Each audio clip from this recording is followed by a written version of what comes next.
Clip on there, I'll just grind that away, and I'll probably just set the shoe or set the foot on top of it and make a little Sharpie tracing.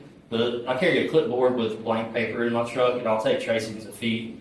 For things like this, it's real handy just to be able to cut to a template and make your shoes. And it gives you a record of what that foot is. So yeah, that's a better foot. We've got a little bit of length here that we'll probably need to work on. It's a bit more than I would want to hang on to. Stay with me, man. You're okay.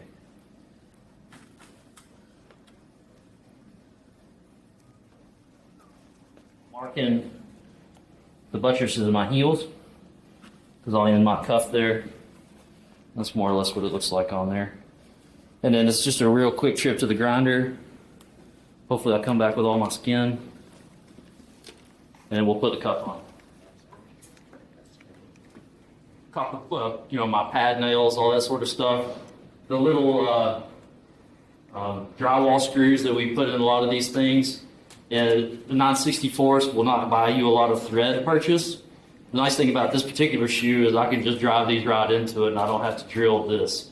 But with an aluminum shoe or a steel shoe, I use self-tappers, and it just depends on what size screw you're using on what pilot hole I would use to get through. But I would recommend using a pilot hole and not allowing the screw to be your drill, just so you don't break screws, that kind of stuff.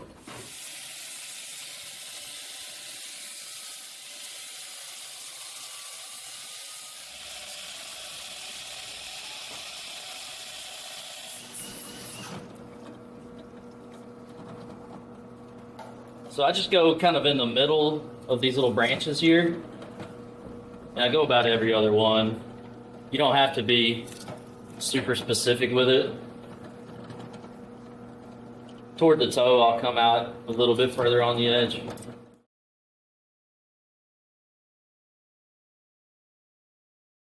So I'm going to cut my cuff just like I did on that demo earlier.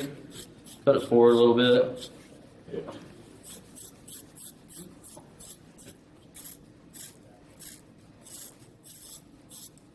Now, I'm going to just go back to the horse real quick. Make sure that I like my placement.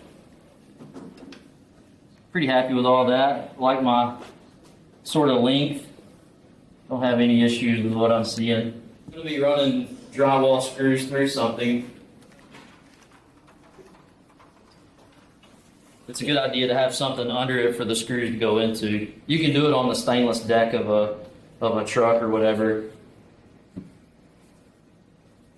But it's just a lot handier to have. That's what I'm going for, fit-wise. And I usually just put one in the toe to begin with.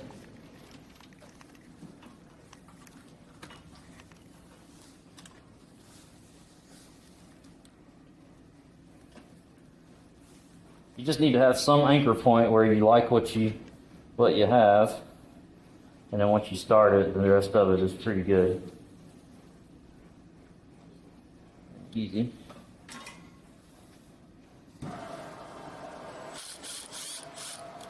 Helps if you go the right direction.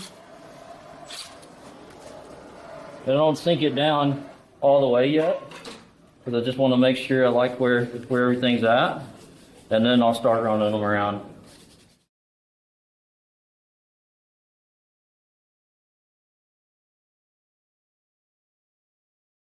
Okay, now I can run them down.